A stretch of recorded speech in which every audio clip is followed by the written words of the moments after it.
Hello, I'm Mac Middleton. I'm the state senator for most of Charles County, the 28th Legislative District, and I'm speaking to you today from Annapolis. This is our fourth week into the 90-day session, and to say the least, it's going to be a very, very busy session.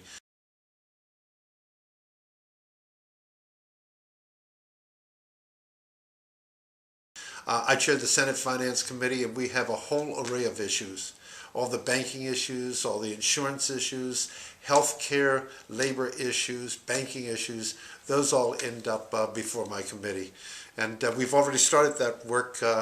We just had an overview just last week from the Secretary for the Department of Health and Mental Hygiene and on the work that has progressed since the Federal Affordable Health Care Act was passed, and how Maryland is going to take the federal bill and put it into practice, put it into effect here in the state of Maryland. It's involved thousands of people. We spent countless hours on making sure that it's right, so that when the federal bill kicks in 2014 that provides health care coverage for everybody, that Maryland will be ready for it. We also have all of the energy issues. Probably the biggest issue that we'll continue with this year that we started out last year was the offshore wind proposal by Governor O'Malley. The big concerns that are raised repeatedly by my committee is the cost of it. It is a very, very expensive source of electricity, and at this particular time with the economic downturn, the potential cost weighs heavily on myself and my committee members.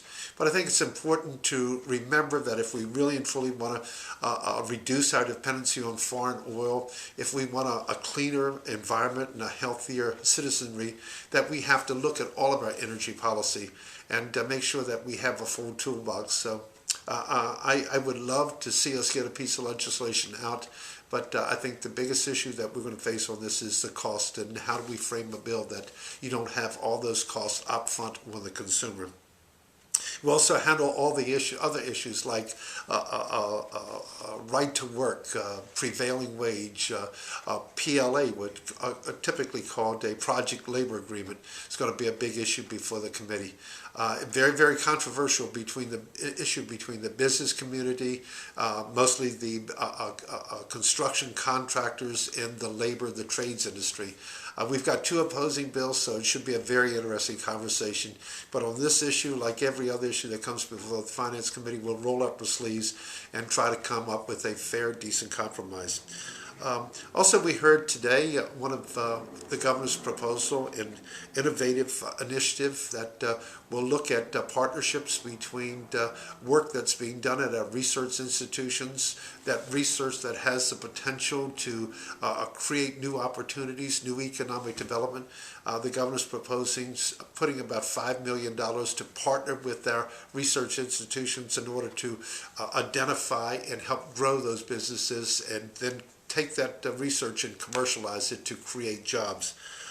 In addition to all the work that the Senate Finance Committee is undertaking, myself and others are going to be involved in other major issues, like a big issue that we hear repeatedly, One Maryland. Some see it as an attempt by the state to take over, to usurp local land use authority.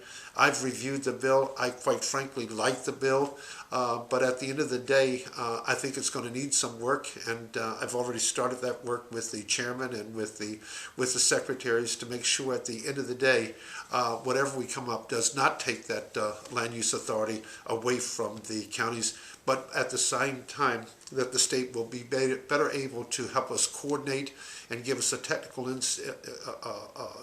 assistance so that we can grow and develop smarter throughout our counties in the state of Maryland. And of course, another bill is the septic bill that the governor introduced last year.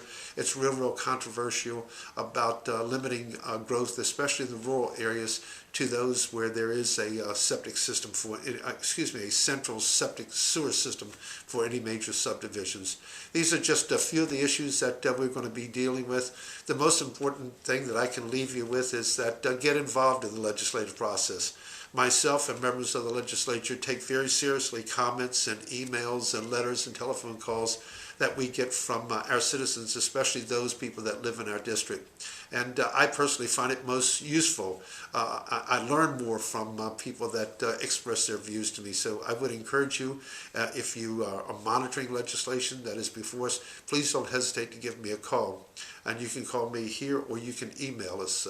I look forward to working with the committee, with my fellow legislators and the public as we advance through the remainder of this session.